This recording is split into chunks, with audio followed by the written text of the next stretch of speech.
O tema que eu me propus a tratar hoje aqui foi sobre a ascensão e a queda da China. Muito porque o nosso tema é sobre os horizontes do mundo pós a pandemia do coronavírus, e eu creio que a grande mudança que nós teremos, eu diria, uma nova ordem global, e não é apesar de ser um termo que é usado às vezes em demasia, não é um exagero utilizar esse termo para esse caso, porque é uma revisão do que o próprio professor Ferraz falou sobre a antiga, que seria a nova ordem econômica mundial inaugurada nos anos 90, pós colapso soviético, no governo ali do H.W. Bush e depois do Bill Clinton. E essa seria a substituição daquela antiga ordem de globalização, ou globalista, como alguns preferem chamar, e com propriedade. Então, eu entendo que o caso da China é o caso mais interessante para a gente analisar aqui. Primeiro, entender o que aconteceu no mundo, né? Como é que a China chegou aos patamares que chegou.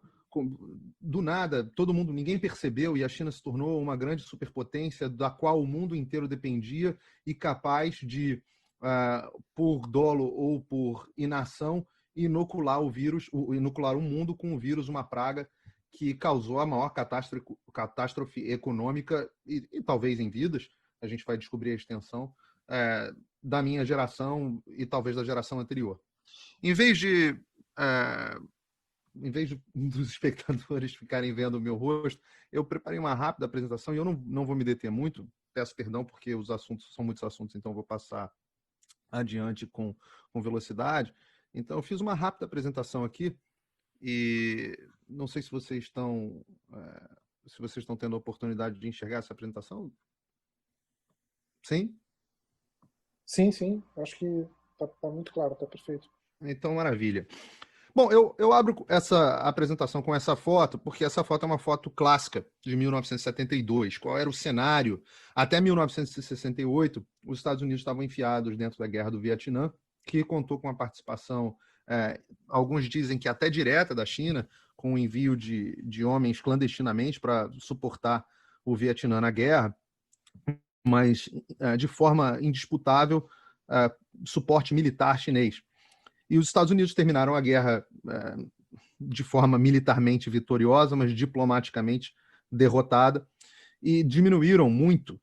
Houve uma percepção internacional de que houve uma diminuição do interesse americano na Ásia. Ao mesmo tempo, em contraste, a China enfrentava uma situação interessante, porque depois da intervenção da União Soviética na Tchecoslováquia, e do conflito sino-soviético que aconteceu na fronteira, consequentemente, da China com a União Soviética em 1969, havia um temor muito grande do Mao Zedong de uma possível intervenção direta soviética. A disparidade de força militar entre a União Soviética e a China, e a gente vai enxergar, vai ver isso aqui em números, mas a disparidade ela era abissal. Então, o Mao Zedong ficou muito preocupado com a situação da China comunista, que ia economicamente muito mal, militarmente era um país enfraquecido, só tinha a vantagem de ser uma potência nuclear já e de ser o país com o maior efetivo militar do mundo, né? Todo mundo sempre brinca, tá bom, você ganha uma guerra da China, o que acontece se o exército chinês se render, né? O que você faz com o bilhão de pessoas lá do exército chinês?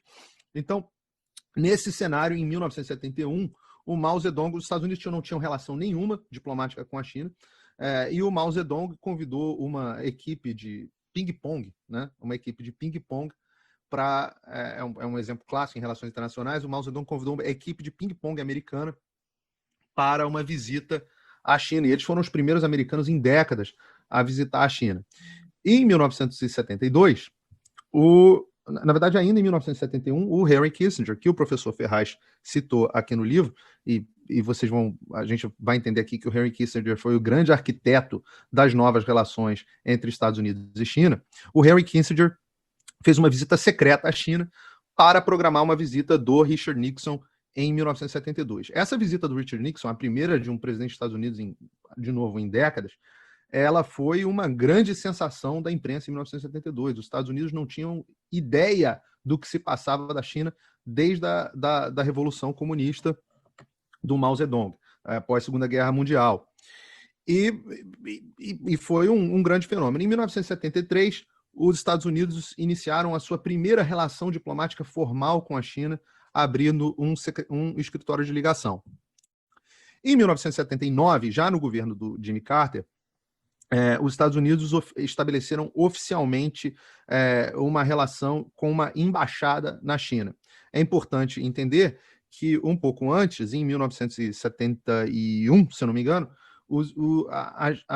Taiwan, que era reconhecido como a República da China, perdeu o reconhecimento de nação nas Nações Unidas e a China passou a ocupar a posição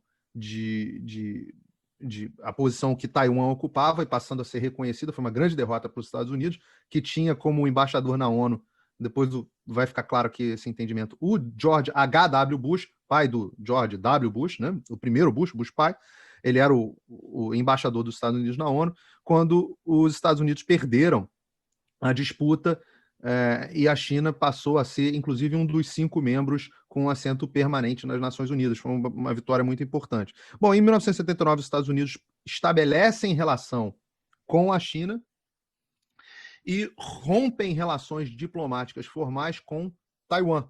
Taiwan, que era um aliado americano. E aí, uma rápida recapitulação aqui. Logo depois da Segunda Guerra, a China estouraram 2 revoluções na China, uma revolução nacionalista liderada pelo Chiang Kai-shek e uma revolução comunista apoiada naturalmente pelos soviéticos, liderada pelo Mao Zedong.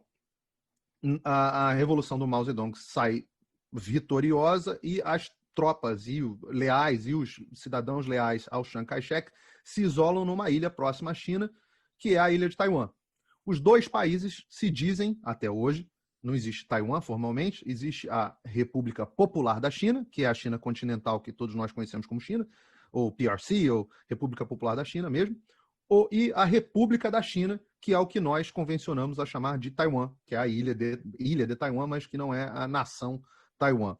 E os Estados Unidos reconheceram a Taiwan originalmente como a legítima China, e a República Popular da China Comunista como uma província rebelde e naturalmente a União Soviética reconheceu o contrário, né? Reconheceu Taiwan como uma província rebelde da República Popular da China do Mao Zedong. Bom, então em 1979 a China passa a ter uma relação de embaixada com os Estados Unidos, numa estratégia também arquitetada pelo Henry Kissinger. E os Estados Unidos tiram as tropas que eles tinham estacionadas protegendo a ilha de Taiwan, porque o que impediu que a China comunista invadisse Taiwan, inclusive com conflitos, crise no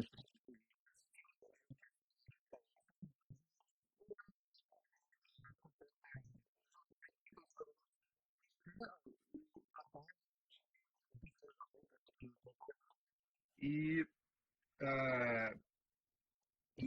estabelecem uma relação formal com a China, retiram todos os seus homens de lá, né? E em 31 de janeiro de 1980, os Estados Unidos assinaram um acordo bilateral tecnológico de cooperação tecnológica e cultural com a China. Então, vocês veem como rapidamente, num espaço aí de pouco mais de 10 anos, os Estados Unidos saíram de não ter nenhuma relação com a China, reconhecerem que a China nem existia como país, que não era nem membro das Nações Unidas, e em 1980 a China já tinha relações formais com os Estados Unidos, a ponto dos Estados Unidos romperem sua relação diplomática com um antigo aliado, que era Taiwan, e romper um tratado de não agressão. Bom, essa foto é interessante porque ela é icônica, né? Todo mundo aqui, e acho que todo mundo está assistindo, tem admiração pelo Ronald Reagan. E essa foto é do Ronald Reagan visitando, muito entusiasmado, uma fábrica de microchips na década de 80 na China. E muitos não sabem, mas a China ganhou o status de observador no GATT, que é o primeiro passo para você fazer parte da Organização Mundial do Comércio, no governo e com o aval do Ronald Reagan. em 1986. Em seguida, essa é uma foto da visita do H.W. Bush, o pai do Bush que a gente tem mais intimidade, aqui os mais jovens têm mais intimidade. É uma foto da visita dele à China. E o H.W. Bush sempre teve uma relação muito próxima com a China, né? Porque, além dele ter sido o embaixador na ONU, quando a China ganhou status e reconhecimento nas Nações Unidas, ele era chamado de o Old Friend, o velho amigo, pelo Partido Comunista Chinês. Tá? E ele foi embaixador, né? Ele, no governo se eu não me engano, do Nixon, ele foi oficial de liaison, de ligação, que era um embaixador de fato dos Estados Unidos na China. Em seguida, aqui está o presidente Clinton com o presidente Jiang Zemin. E durante o governo do Clinton vocês vão observar, e eu vou mostrar aqui em números, foi o início da ensaiada do boom chinês, mas foi um governo interessante, porque o Bill Clinton enfrentou a terceira crise no Estreito de Taiwan e mandou as Forças Armadas americanas, principalmente a Marinha americana, defender Taiwan de ações militares, de uma tentativa quase de invasão, ou pelo menos uma agressão muito forte da China.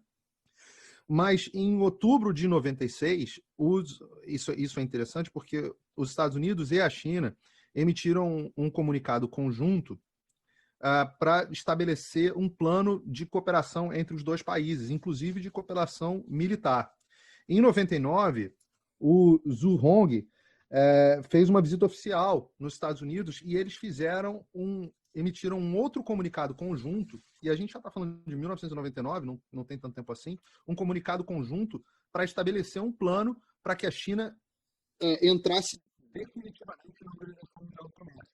E a entrada na Organização Mundial do Comércio, ao mesmo tempo que ela exige uma série de contrapartidas, ela foi condição necessária para que a China estabelecesse a posição de manufatureira do mundo inteiro. Aqui já no governo do George W. Bush, né, o Bush das guerras no Oriente Médio, do 11 de setembro, essa foto dele é com Hu Jintao, e não houve...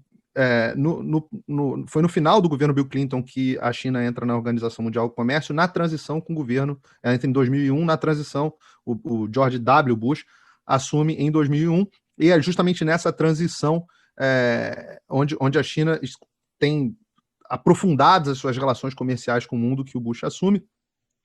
Mas você já começa a ter o primeiro sinal de esgarçamento das relações. Numa pesquisa feita na China em 2008, no final do governo W. Bush, 34% dos chineses já viam os Estados Unidos como um inimigo da China, o país que até pouco tempo tinha se tornado um aliado, e só 13% enxergavam os Estados Unidos como aliados.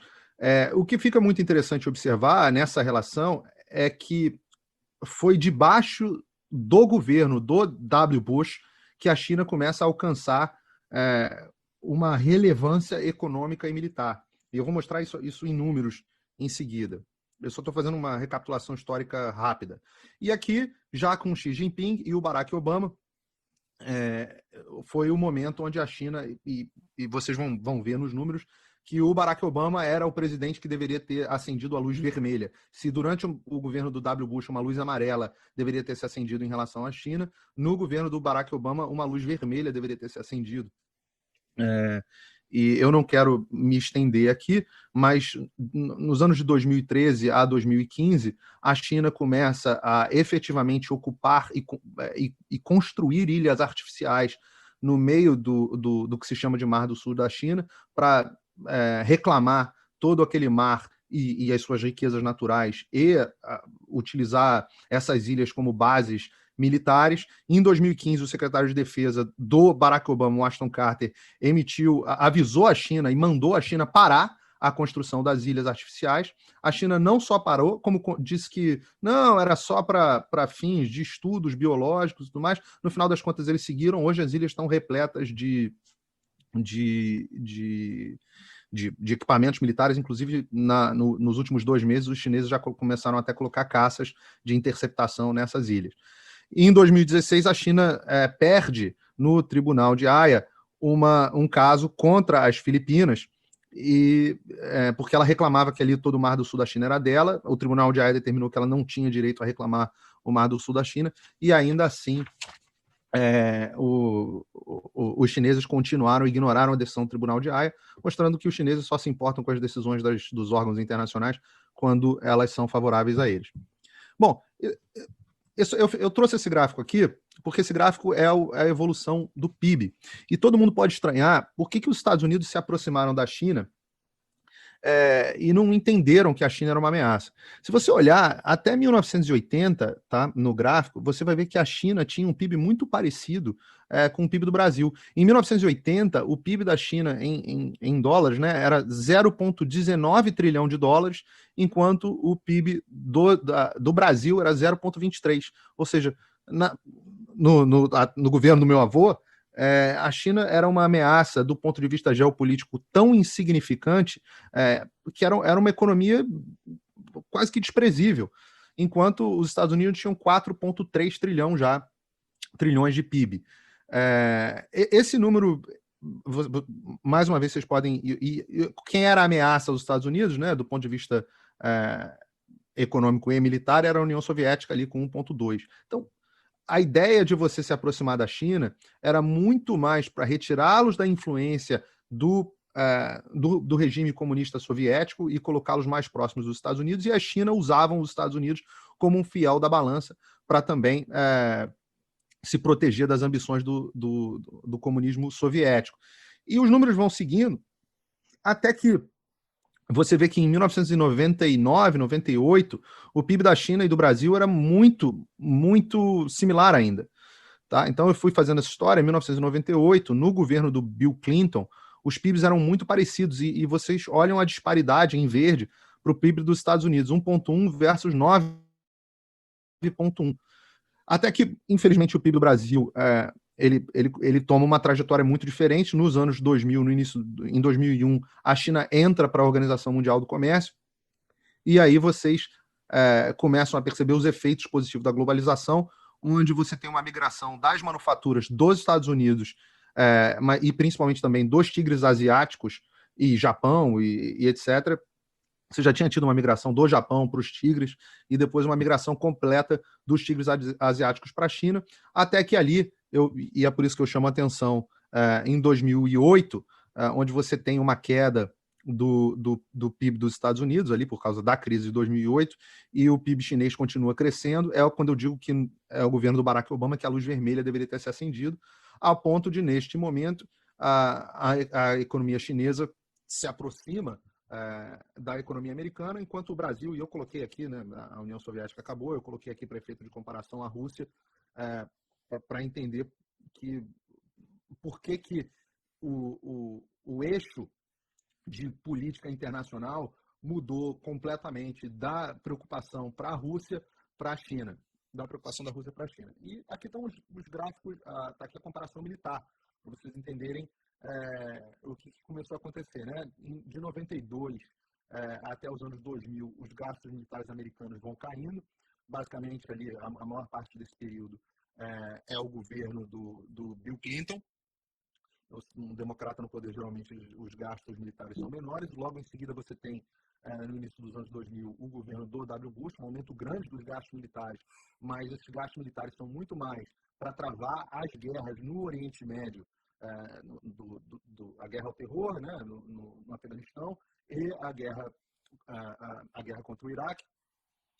E ali em 2008, o Barack Obama assume. Novamente você vê uma queda, uma retirada das tropas dos Estados Unidos do Iraque e do Afeganistão gradual, uma queda do investimento militar nos Estados Unidos, e a eleição do Donald Trump e a retomada dos investimentos militares nos Estados Unidos. A gente vai falar mais especificamente sobre o Donald Trump.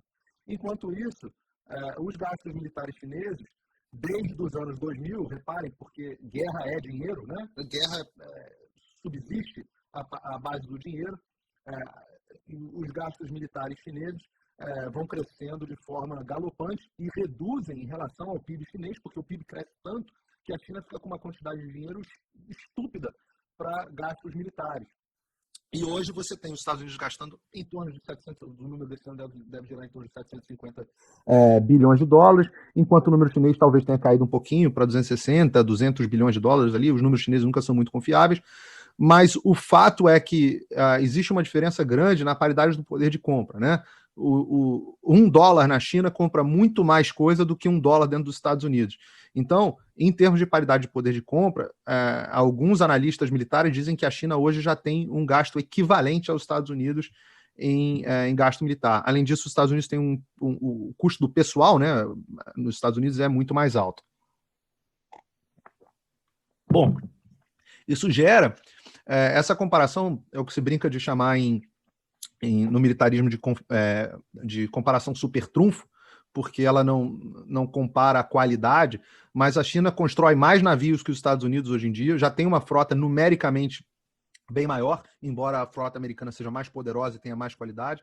Os submarinos americanos são melhores, a questão dos porta-aviões e tudo mais, e porta-helicópteros, mas o que importa é observar que, em alguns aspectos, a marinha chinesa já supera a marinha americana. Bom, até que tudo parecia e vinha muito bem para a China, até que apareceu esse sujeito laranja. E ele foi o homem que começou a enxergar as coisas de uma forma brutalmente diferente.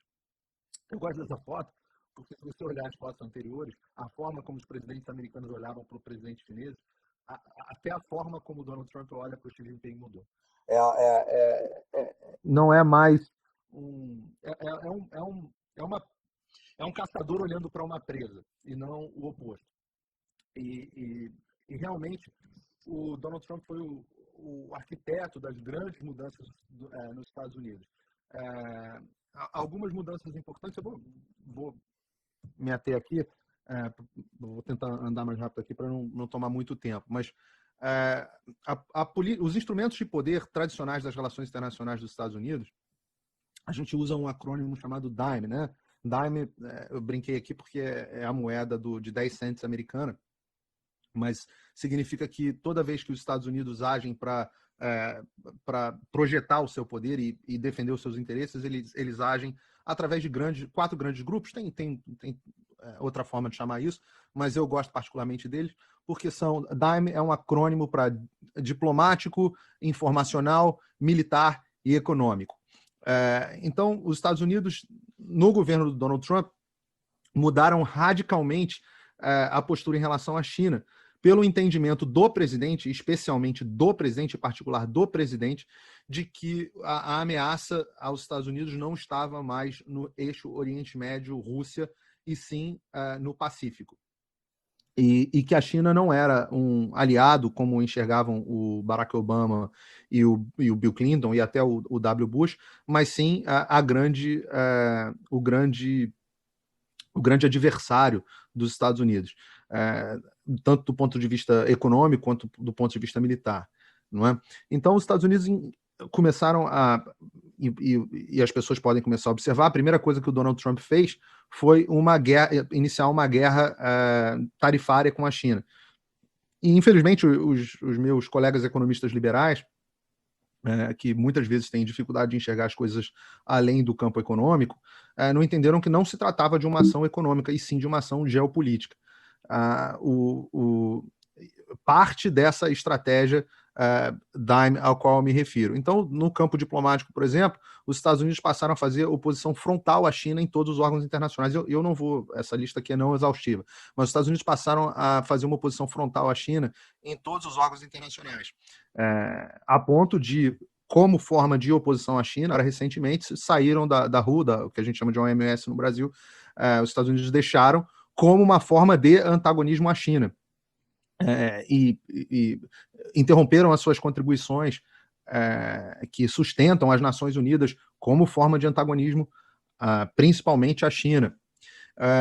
os Estados Unidos voltaram a buscar uma forma de trazer os seus aliados para as suas zonas de influência e fizeram isso muito fortemente na Europa, obviamente no Reino Unido, mas com toda a OTAN, inclusive fazendo bullying financeiro com os aliados da OTAN, de forma que obrigassem a eles a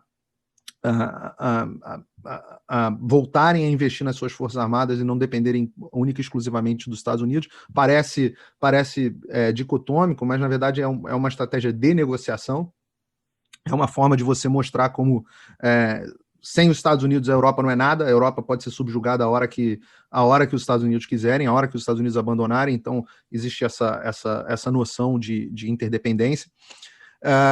Os Estados Unidos, enfim, retiraram o status de nação favorecida de Hong Kong.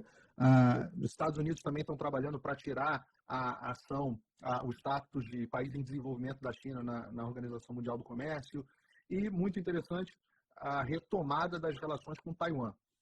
Logo depois da sua vitória, antes mesmo de assumir, ou não me lembro se logo depois da posse, o Donald Trump recebe uma ligação do presidente de Taiwan, e é o primeiro presidente americano desde o Jimmy Carter a ter uma conversa telefônica com o presidente de Taiwan. Além disso, os Estados Unidos intensificaram as suas vendas de equipamentos militares, que a gente vai falar aqui, para Taiwan. Venderam 90, essa semana, 15 dias atrás, venderam 90 caças F-16 para Taiwan, enfurecendo completamente a China, a ponto da China ter feito exercícios militares com mísseis balísticos no Mar do Sul da China. Pela primeira vez, um oficial no nível de secretário, e aí a gente tem um ministro aqui que pode explicar qual é, melhor do que eu, qual é o significado disso do ponto de vista de diplomacia e de relações internacionais, mas os Estados Unidos mandam um secretário para uma visita oficial em Taiwan. Também o primeiro oficial desse nível de governo a pisar em Taiwan desde o governo de Jimmy Carter, foi o secretário de saúde. Na parte informacional, os Estados Unidos começaram com o banimento da Huawei. O Zoom aqui que a gente está fazendo está proibido em qualquer órgão público nos Estados Unidos. O presidente Trump prometeu proibir o TikTok, isso porque ficou comprovado que as empresas chinesas, muitas delas tinham um backdoor para... Estima-se que, ou espera-se que, ou suspeitam-se que para o Partido Comunista Chinês, os Estados Unidos também começaram com ações de contra-espionagem dentro do território. Todo mundo acompanhou a ação do FBI no consulado de Houston, mais ou menos um mês atrás. Sanções duras contra os diplomatas chineses. Hoje, por exemplo, os diplomatas chineses não podem visitar uma universidade americana sem autorização do Departamento de Estado. Além disso, os Estados Unidos passaram a fazer operações que várias delas a gente não sabe, mas de incentivo e apoio às revoltas em Hong Kong. E, obviamente, também no campo internacional, e a gente vai ver que isso surtiu muito efeito, um ataque à reputação chinesa. Intencionalmente, o Donald Trump chama o tempo inteiro o que a gente chama de coronavírus, ele chama de praga chinesa, vírus chinês, etc, etc.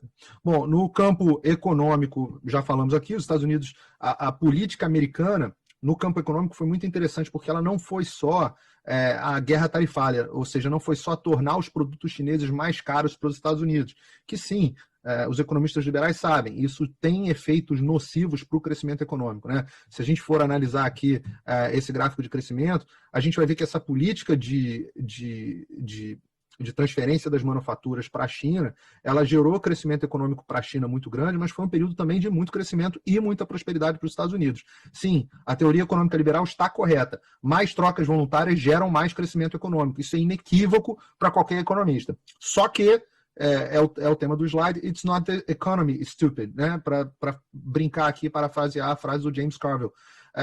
Não é só a economia, estúpido. Nas relações internacionais, na geopolítica, a coisa vai muito além de economia.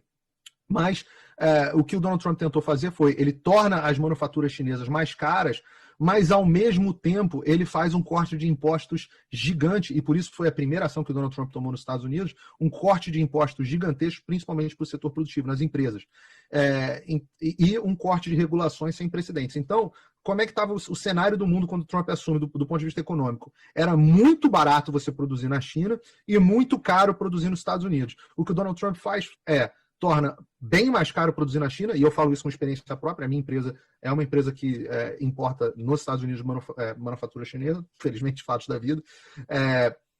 Mas hoje é um pouco mais caro você importar coisas da China, e você já começa a ser um pouco mais interessante produzir determinados itens dentro dos Estados Unidos.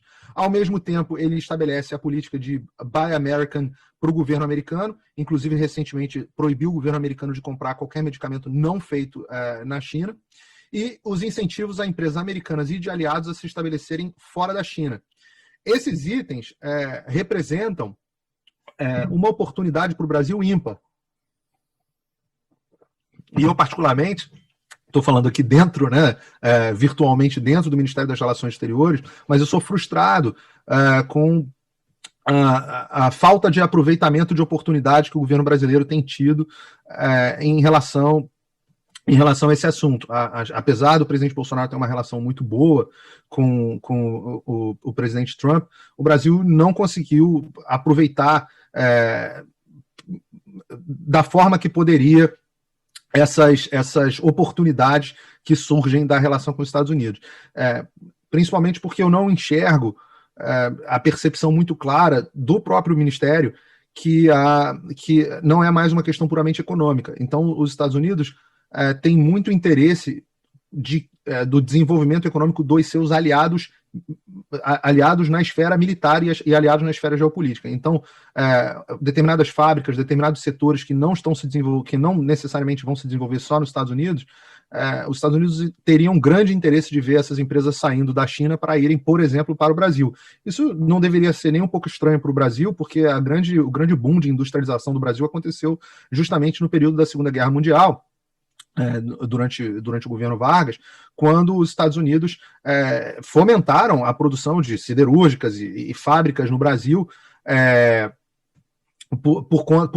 não por interesse puramente econômico, e sim por interesse militar, né? Porque é importante que os seus aliados tenham esses setores. Então, um exemplo clássico o Brasil tem uma indústria pujante farmacêutica, e o Brasil poderia, por exemplo, ter entrado nessa ordem executiva do governo Trump um mês atrás, de compra de remédios,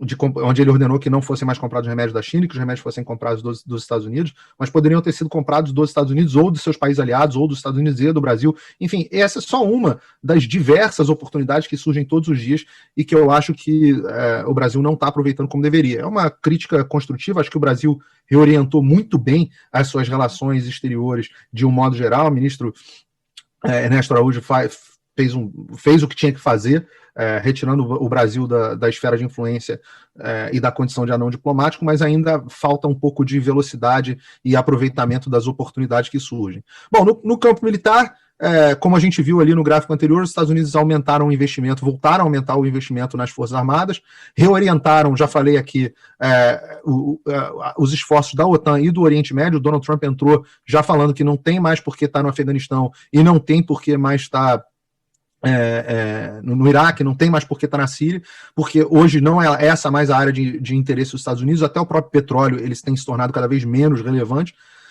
e os Estados Unidos cada vez mais autossuficientes do ponto de vista de petróleo.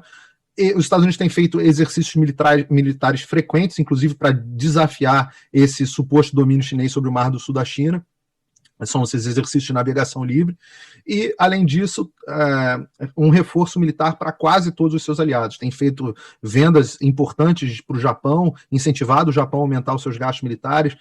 Eu citei aqui vendas diretas para Taiwan, para provocar, inclusive provocando abertamente a China, venda para a Filipina, venda para a Austrália, enfim, para a própria Coreia do Sul, onde os Estados Unidos têm cerca de 40 mil homens ali instalados permanentemente, incomodando militarmente a China o tempo inteiro. Bom, falando aqui um pouco de prognóstico para o futuro, o que já vinha acontecendo, né? Parte dessa estratégia, parte da doutrina Dime na área de informação, um reforço da visão negativa da China no mundo, né? Então vocês observam aí que 2018 para 2019, no Brasil, a percepção positiva sobre a China aumentou. Mas se você olhar no resto dos países, inclusive nos países desenvolvidos, principalmente no Canadá e nos Estados Unidos, a visão desfavorável da China aumentou 12%, né? A visão favorável da China caiu 12% nos Estados Unidos e 17% no Canadá, ou no Reino Unido, 11% de queda, na França, 8%, na Alemanha, 5%, de forma que, antes da pandemia, nos Estados Unidos, você já tinha 60% da população americana, repara que eram 38% em 2018, mas já em 2019 você tinha 60% da população americana enxergando desfavoravelmente a China. O americano está efetivamente começando a ter um ódio à China similar, e os patamares já eram, isso é antes da pandemia, tá? Os patamares já eram similares à visão negativa que os americanos tinham da União Soviética no auge da Guerra Fria. E por isso eu abro o slide dizendo aqui que a China é a nova União Soviética. Agora, em 2020, já em julho de 2020, na mesma pesquisa, 73% dos americanos têm uma visão desfavorável da China. Como política não tem vácuo, vocês vão ver que isso vai ter efeito nas políticas, porque os políticos eles são oportunistas por natureza, independente só do Donald Trump, mas os políticos são oportunistas por natureza, e eles, na acepção correta da palavra, não na acepção pejorativa, eles não vão deixar de enxergar a oportunidade de um sentimento que é tão uníssono. Com poucas coisas, os americanos concordam em 73%. Tá? E entre os republicanos, naturalmente, eu separei um quadro aqui porque tem a ver com o tema que a gente vai falar logo à frente. E entre os republicanos, 83% em julho desse ano, 83% das pessoas tinham uma visão desfavorável da China, mas 68% dos democratas, um número também bastante alto. Isso não é uma pesquisa de agosto de 2020 mostrou que o sentimento anti-chinês na Europa também está muito forte. Se vocês olharem na França, 62% das franceses têm uma visão. A visão deles piorou a respeito da China depois do coronavírus. A média na Europa, 48% das pessoas enxergam a China hoje pior do que enxergavam antes do coronavírus. Então, se o coronavírus foi uma ação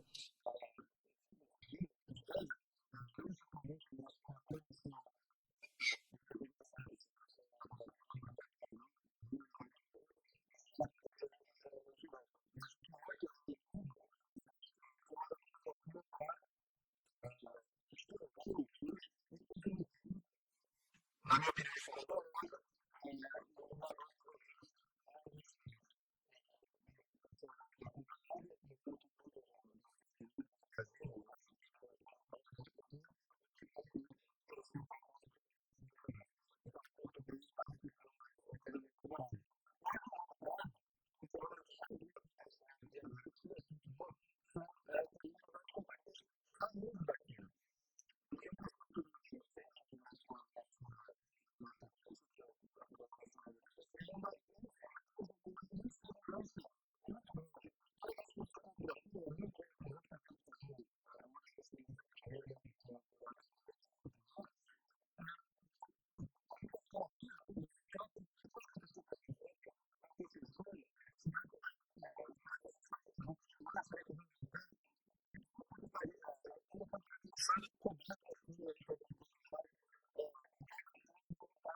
tá aqui, novos dados mostram que as companhias estão saindo definitivamente da China.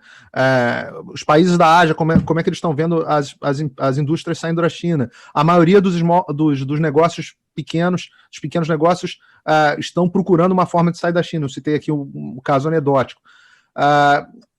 Outra notícia, agora de hoje, inclusive, a guerra comercial estão fazendo as empresas fugirem da China. O próprio Japão anunciou, inclusive, incentivos financeiros para que as empresas saiam da China. Se a gente for olhar aqui no gráfico anterior, vocês vão ver que o Japão que o sentimento anti-China no Japão é absolutamente assustador, né? O Japão no Japão, 85% dos japoneses enxergam a China de forma desfavorável. E aqui uma notícia que foi da Bloomberg, até saiu no Brasil, a Foxconn falando, era da China de fábrica mundial acabou, diz a fornecedora da Apple. Eu não quero entrar aqui nesse detalhe, mas uma das coisas que vai atrapalhar, tem atrapalhado a China, é uma automação cada vez maior no mundo. Os robôs estão dominando quase todas as áreas, inclusive a jornalística agora, mas estão dominando cada vez mais áreas na manufatura também. E se você tem grandes robôs fazendo trabalho, é melhor que os robôs estejam nos Estados Unidos do que os robôs estejam na China. Você já não tem tanto a vantagem competitiva da mão de obra barata. A mão de obra barata, que sempre foi um fator preponderante até agora, se torna um fator menos relevante. Bom, eu separei aqui, porque aqui é para falar rapidamente de futuro. Você tem os Estados Unidos estão passando por um ano de eleição hoje, você tem uma eleição que é uma eleição equilibrada, meu palpite continua sendo da vitória do Donald Trump. Sem o coronavírus, a vitória do Trump seria líquida e certa. O quão líquida e certa pode ser uma vitória numa eleição sempre tão disputada quanto os Estados Unidos, mas a política tem dessas coisas, né? Tem dos fatores inesperados, tem facadas, tem coronavírus, tem revoltas, coisas que a gente não espera que aconteçam. Mas você tem duas visões antagônicas em relação à China. Esses são prints dos sites direto dos candidatos. Então, qual é a política do Joe Biden? O Joe Biden fala de China 3 vezes no seu site, na plataforma de governo, e uma das vezes é que ele diz que os Estados Unidos têm que ficar mais competitivos, não só com a China, mas com todo mundo. Não é nada muito específico contra a China. E a outra parte tem a ver muito com o que o professor Ferraz falou também, é que ele resolve falar sobre cobrar a China sobre emissão de poluentes, que a China é o maior emissor de poluentes no mundo. Então, assim, umas coisas que não tem muita substância. O Donald Trump tem um capítulo específico, né, nas suas propostas para a China. E aí, o que ele promete fazer é trazer de volta 1 milhão de vagas de manufatura da China, especificamente. Promete dar créditos financeiros para companhias que tragam negócios de volta para a China. E eu acho que tem carona para o Brasil entrar aí também. Créditos de imposto, né? Permitir 100% de dedução para a indústria farmacêutica ou robótica que tragam as suas fábricas de volta da China. Ou seja, se você tem uma fábrica de robótica ou de remédio farmacêutico, por exemplo, da China, todas as suas despesas podem ser reduzidas no seu imposto nos Estados Unidos. Essa é a proposta que o Trump está fazendo. Está proibindo contratos federais, e o governo americano é um grande comprador em todos os setores. Por exemplo, as escolas todas aqui nos Estados Unidos estão com um problema de suprimento de computador, porque as fábricas de computador são todas na China, e as escolas estão proibidas já de comprar, muitas escolas que utilizam verba federal estão proibidas de comprar computadores da China. Então as escolas estão sem computadores porque a cadeia produtiva ainda não se reorientou.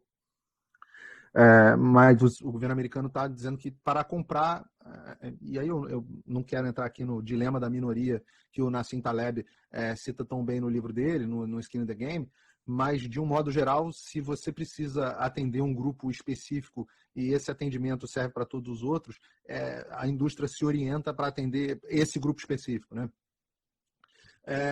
E ele termina, e eu acho que não detalha propositalmente, mas acho que daqui para frente isso vai ser um tom muito forte na campanha, dizendo que vai colocar a China responsável por permitir, como a grande responsável, vai responsabilizar a China pela epidemia do coronavírus, segundo ele, por permitir que o vírus se espalhasse pelo mundo. Bom, foi essa a minha apresentação. Essa é só uma bibliografia, eu vou disponibilizar também, não tem nada aqui muito especial. Nada do que eu estou falando é novidade, é só uma questão de colocar as coisas com início, meio e fim. Eu agradeço a vocês. Deixa eu parar aqui com o meu compartilhamento de tela. Pronto. Eu agradeço vocês. Agradeço. Peço desculpa se me estendi muito. Não, foi ótimo.